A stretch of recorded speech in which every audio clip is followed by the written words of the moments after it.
Well, good morning, everyone. I am James, and this is Deborah. Welcome back to Love and Life Elevated. Thank you. Welcome back, and good afternoon or good evening, depending on when you are listening or watching. How are you, sweetheart? I'm great. I'm really excited about this. I'm very excited about the topic that we're talking about today because it's not the first time we haven't agreed, but we were definitely doing a little back and forth on what we wanted to talk about today. So you came to me, you're like, oh, I have this great idea. And I didn't shoot you down per se, but I was thinking... Not a complete shoot down. Yeah, I had other thoughts. But that was great because we kind of worked through a process together and we were like, well, we certainly could do that topic with this sort of unique kind of massaging of your ideas, and we kind of put them together. And this is today's topic. It's discipline to a certain degree, but also... Well, so I'm thinking here we are, and for us right now, it's the third week plus of January. And so if we're going cliche route, where are we at with our resolutions? This is typically the time when we start gung-ho, things fall off, but what is it that's really important in the realm of wellness and functional medicine? And so I came to you with sort of those ideas, and you're like, well, that's discipline. And I thought, well, discipline is something you really talk to in your treehouse talks. It's more aligned with kind of that vibe, but I don't know that it's necessarily what we talk about here. But then the more we went back and forth trying to prove who had the better idea, we realized that it's one and the same. Absolutely. And I kept on coming, but wasn't that discipline? Isn't that discipline? And it was perfect because we've been together. You weren't saying, isn't that? You're going, that's discipline. With an emphatic that. And, so let's jump into this because you nailed it. Here we are wrapping up the last week of January, and we're thinking to ourselves, research says this is when typically people who set intentions, most all have literally left those intentions. The goals have kind of come and gone. And that's just a state of how it is according to the science on what happens in January. But there's a lot of deeper implications around self-care that we really love helping people with and teaching people about, which I believe will come back to discipline time and time again. Yeah, for sure. So my ideas were, well, what are the biggest challenges facing people in their health and well-being these days? And what are people really interested in? And it's self-care, it's healthy aging, and a really big one that I see in my practice is around gut health. And it's funny because you and I have sort of different taste in the podcasts that we listen to. And sometimes my brain goes to, not potty mouth, but I'm sure a lot of you have listened to Armchair Expert, and they have the Armchair Anonymous, where there's always a poop story and an involuntary. And I've got nothing against poop stories. No. But that being said, digestion is a huge part of my practice in terms of people who really need help in that arena. And so along with gut issues, digestion, so much of lifestyle has to do with that. And discipline. Discipline around eating, moving, thinking, all of the above.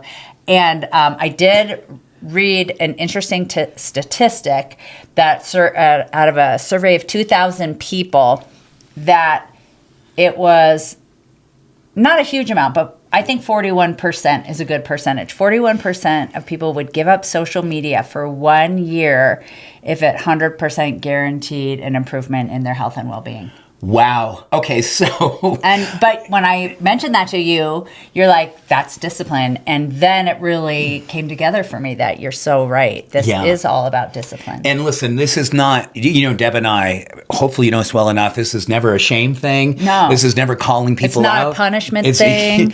And what's so fascinating about that stat alone, sweetheart, it really hit me, is that we are really in a place right now, and there's a lot of data out there, there's a lot of research that suggests the addiction of social media isn't just real, it's pervasive, it's got a hold on us. And it's one of those things that you really have to look at the way you set up your life, the way you set up your day, and really look at how it finds its way into a deep part of what you were reading this morning, honey, which is a big part about self-care and its relationship to sleep, and how one of the bigger reasons why people aren't sleeping, if it's not the number one reason, is the fact that it is hormonal, but not hormonal necessarily with, testosterone, estrogen, and things like that. It's hormonal more in cortisol, and in the cortisol bump that we're all seeming to find ourselves in sometime after 8 o'clock, 9 or 10 o'clock at night, when our faces are in our phones doing social media, and all of a sudden our stress response is kicking in and absolutely getting in the way of our sleep. And on top of that, the blue light from our phones is also getting in the way of our sleep chemistry. So that is absolutely an opportunity to really kind of unpack what is it about our evening rituals that may need an opportunity to invite discipline in, so we can really kind of curate the types of environments where, as that research suggests, people want to flourish and they're willing to get off social media. Well, guess what? If you can help get your social media in a healthier place, I believe every aspect of your life would flourish. Totally. And I didn't realize, I don't think we planned what direction this talk was going to take. But as you were saying that, how all of the above that you just mentioned, blue light, social media, if you're doing that before bed, in addition to the hormonal piece, we have to look at the neurotransmitter piece. So the dopamine, the serotonin, the melatonin, and how not only are we creating that in our brains, but our guts. And so then we have anxiety around inability to fall asleep or stay asleep. And a lot of that has to then go back to gut health and sleep hygiene, rituals, faces and screens, social media, I'm getting tons of fear and anxiety when I look at social media, look at the news these days, and where do I go with that? So again, you're so right. The discipline of, number one, just don't go there. That's like a cold turkey approach.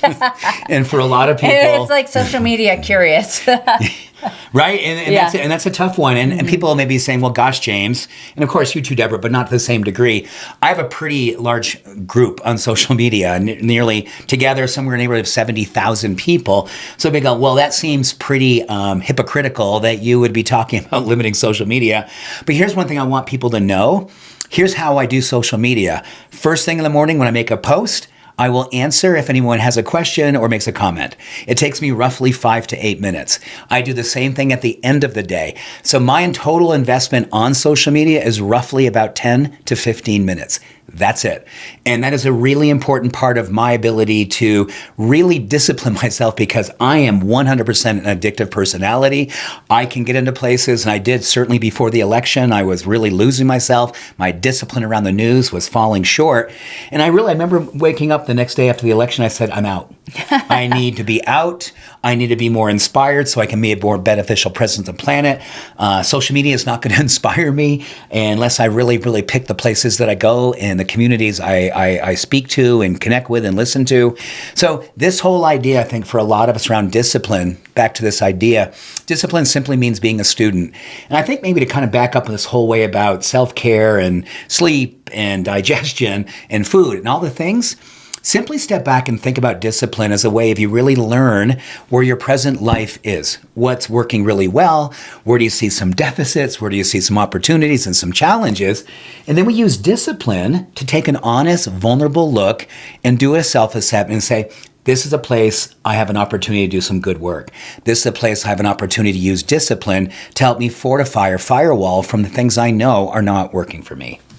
Right. So that's great. We have talked in the past about kind of the sleep rituals in terms of discipline. Do you want to rehash those? Yeah, I think that what you said it perfectly. Creating an environment. Number one, I really believe there's something I call a digital sunset, which is literally shutting all technology down at a certain time of the afternoon or early evening and really walling yourself off from all those stimulants.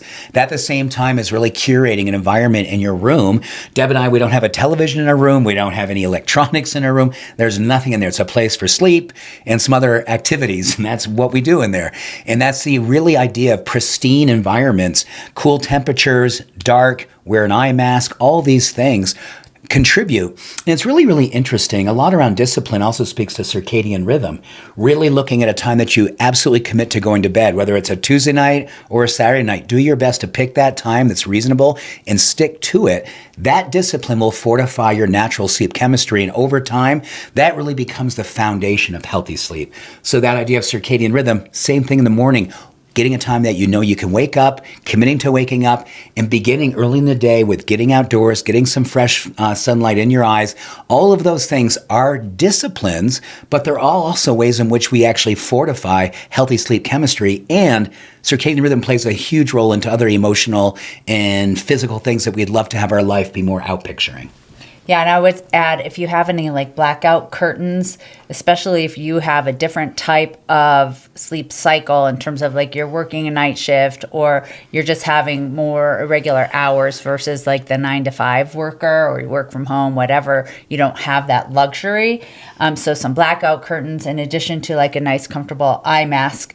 That is a definitely individual preference because sometimes I don't like things like on my face, on my ears. I just need that environment to kind of work for me. So if you can have the choice of blacking out your room with curtains and all of these things that James just mentioned, I will just attest, he takes to the extreme. So it's very challenging if for whatever reason our night is going past a certain hour, if we're out and about and he's not within his sleep chemistry. Should we talk about Red Rocks and matinee shows? Oh, yeah. He wants to just petition for matinee concerts, which I'm all for because I think they start unnecessarily late. I don't understand that, especially on the weekends.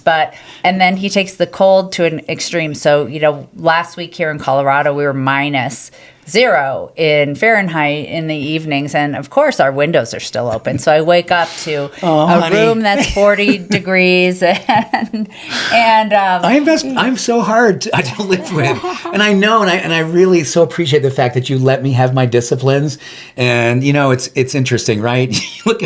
I just listening to him going, oh my gosh, I should send you a sympathy card. That you have to live. Well, also the dog sleeps on my side, which really, another thing with pets in the bedroom, gosh, we love our pets. It's like impossible to get them out of there. But I'm the one who's impacted because they're all the way there. So that really messes with my sleep hygiene. I'm just telling you, I keep threatening to sleep in the guest room, but then I can't, and maybe I secretly like it, but I sleep in like a little tiny embryo position because the dog has the whole lower half on my side. So maybe some disciplines that I can work on is loosening up on some of mine for you. That could be. Your happiness. The dog over to your side. I should be doing that. So, honey, think about some of the disciplines or things that you were talking about this morning that would also go, wow, that's interesting. That's also a discipline. Because you had some great ones that you were kind of throwing out there, and I was going, well, there you go, another discipline. Well, I think of course, things like exercise, right? And how. Do you need some water? Yeah. I was getting defensive about my sleep hygiene. So I know, again, this time of year, people are like, I'm going to exercise more in the new year, and how I never have to wonder if I want to exercise. I've been doing this since my teens. Like, that is just a ritual for me. I'm into it. Is it hard most days?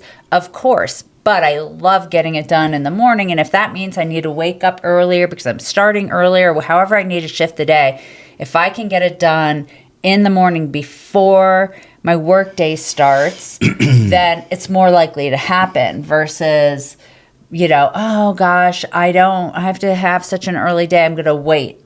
I'm going to put it off until at the end of the day or the middle of the day. And the likelihood keeps decreasing as each minute ticks on to the day that I'm going to get that done. So I'd say the discipline is going back to sleep, waking up early, setting that intention that you're going to make exercise happen no matter what, and because you're going to prioritize it. So I'd say that's a discipline for sure. Yeah. Listening to you, sweetheart, made me think specifically about the ideas of locus of control. Mm-hmm. That is potentially, if there's anything that I really want you to walk away with today, really look at your discipline in relationship to the things that you have control over. I really believe, as much as we'd love to say we have control over social media, we don't. It will take you. It is built to take you places, mostly dark places. That's unfortunately how it tends to go. When you look at the ways in which you decorate your morning, it's often because of what you decorate your night with. If you've been up late on social media or watching a scary movie or something that's, got your heart rate up and your cortisol levels up, your next morning of having a discipline around movement is going to be a whole lot harder to uphold. I really believe this idea of locus of control, and really think about the things that you do have control over, choosing them, and then dedicating a practice to make sure you show up for each of the things that you can control, because there is so much to be said in the world today. The way in which we will navigate this time, this very interesting time on the planet, is going to come down to, where does our energy go? Does it go to uplifting ourselves so we can be more empowered, so we can be more of an activist, so we can be more a light, showing up in the world the way we'd love to? Or are we going to let the world encroach upon us, shift our disciplines away from being in that proactive place to being a reactive place? And how does that allow us to do the things that we really want to be in the world, which is to be a beneficial presence, use our discipline as a way in which we do get up and make our lives a representation of possibility? Because ultimately, I believe this was this community wants to be about. Discipline means to be a student. Pay attention to things that make you come alive. Pay attention to the people that make you come alive, the media that makes you come alive. All those things are leaving clues for us to build our structural discipline around. And I promise you, this will make your life so much more intimately connected to what your heart wants from you. Yay. Very good. Yeah, that was awesome. And one thing stuck out for me, what you were talking about, that's intertwined with discipline, and that was like energy and building energy. And I know we all want more energy, and we don't want to be so tired in the middle of the day and ready to just like be done with our day at 2:00. So that plays a lot into our circadian rhythm, our hormones, but also what you can control, and that is what we put in our bodies. So what we need to let go of is the processed foods, number one, because that's really messing up the gut health. And it's funny, right? So many patients will come to me and they're already taking a probiotic. Like, Americans spend millions on probiotics every year, and probiotics can be very beneficial to the gut. Number one, depending on which one you're choosing, where it's coming from. But number two, there's specific strains. And unless you're actually being tested for your gut microbiome to see, like, where are you deficient? Are you deficient? Do you have bacterial overgrowth? In which case, those probiotics may not really be serving you. But it all starts with, well, what are you putting in your body before that? Is it coming from a package? How often are you cooking for yourself? Are you ordering out a lot and maybe getting a lot of additives that it's going to help that food taste better and preserve it longer? So then you might be getting things that you don't know and you don't want to be putting in your gut. So I would say things like hydration, electrolytes, if you're sweating a lot, nuts and seeds and fiber is so key to that gut health, and making sure you are eliminating every day, not Or two. Yes, not in an unexpected, unfortunate way, but in a way that you can kind of count on, oh, this is when that time of day elimination happens for me. And that starts with a healthy gut. Actually, it doesn't start. It happens because of a healthy gut, but also it's due to how you manage what you're putting in your body, you're moving your body, and sleep is also really crucial for healthy digestion. And again, that's where you're producing a lot of those neurotransmitters. And so you want to create this really healthy cycle that's nourishing itself. And it starts with also what we're taking in our brains. So we already talked about that social media piece, but what we're putting in our bodies. How can people who really struggle with that, say emotional eaters, or people who don't feel like they don't have the time to be making healthy foods fresh for themselves, like, what are the best methods and things that they can do to kind of get off that processed fast food wagon? I think this is going to sound almost too simplistic, and forgive me for not giving you something that you're going to go, oh my gosh, do this to get that. I'm always going to come back to the fact that every single morning, the more that you start off with an absolute non-negotiable ritual, studies show that the gut brain, the second brain, and your primary brain will work together around addiction, will work together around emotional anxieties and depression. It will work together to help you make better choices the rest of the day. So we can get into a lot of chemistry around the second brain and probiotics and all those things for another show. But I want you to walk away with this. The more that you can give yourself permission to start your day with something that stretches you and you are present for it. You literally see yourself following through. That is an upward spiral neurochemically and in our digestive system that has been shown with data, years and years of data saying, do the one thing for yourself. Be present for it. Your chances of making better choices, discerning choices, disciplined choices, the rest of the day will be augmented exponentially. So it's a simple way, but a very, very powerful way to begin each and every day. Well, and I would add, if you're going to be specific, like starting your day with movement and protein, protein's key for kind of your launching point for your day, and it helps you make better choices to help start your day with balanced blood sugar versus like having that muffin, scone, coffee where you're already going to get like a spike and a crash, and then you're going to be tired later in the day. When was the last time a scone really supported you outside of Listen, I'm like the scone queen. I love and scones. I don't mean that in a criticizing way, but just going objectively looking back and going, I had a scone for breakfast. Where was I? 20 minutes, an hour. I can't do that. I did that in undergrad. It was like a muffin and a latte almost every day. And as you know, I worked on campus at the bakery, and then until I learned that was a discipline. How many calories those bran muffins had, I was done. But anyway, now that scone, that'd be like a treat for me. But it's after I've really had protein, and chances are I never want an entire scone anymore, but I may want a few bites. But it's because I have already done something really good. I've laid the foundation, and then it's just like a taste. You know what? I love this because protein literally means to come first. Mm-hmm. That's what protein actually, that's the etymology of the word protein, to come first. And it is absolutely the science of beginning your day, neurochemically, physiologically, and with diet to really establish a foundation for making better choices the rest of the day because your hormones are working on your behalf. Yeah, well, really quick, don't get me wrong. I shouldn't be eating the scone. There's nothing really redeeming about a scone. I'm just being real that's been me my entire life. And so there's certain things it's like, should I never ever eat a scone again? Sure. But that's just not going to happen. It makes me think of when I was working with patients and we would talk about eating and someone would bring up like, oh my gosh, yeah, I start the day with something and it wasn't necessarily something awesome. And rather than saying, that's not good for you or something like that, I would say, how's that working for you? Just like simply, how's that working for you? And that is a chance to bring it back to yourself going, well, does it give me energy? Does it uplift me? Does it make me feel more optimistic and positive and powerful? If it does, then that's a wonderful discussion to have.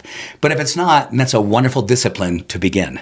And one last fun story. Wait, and there's more. Yeah, I know. We need to let you go, but this was just so funny. This was like way, way, way long ago back in the clinic when James had a patient and he was talking about the importance of eating fruits and vegetables and eating a rainbow diet. I'm talking 30 years ago. And do you want to say, so you're like, we won't say this person's name, but you say, so tell me, are you getting like a wide variety of colors in your diet? And his answer was, I'm drinking a juice that's blue. You go, I'm drinking blue juice. I'm drinking blue juice. And I was like, okay, that is a color. But you're like, can you tell me anything that's like blue? Because it wasn't like a dark blueberry blue. It was like blue.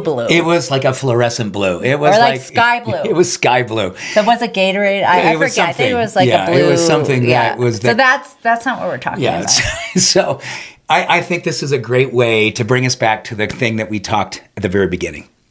Look at your life right now. Think about discipline as being a student versus something that's punitive.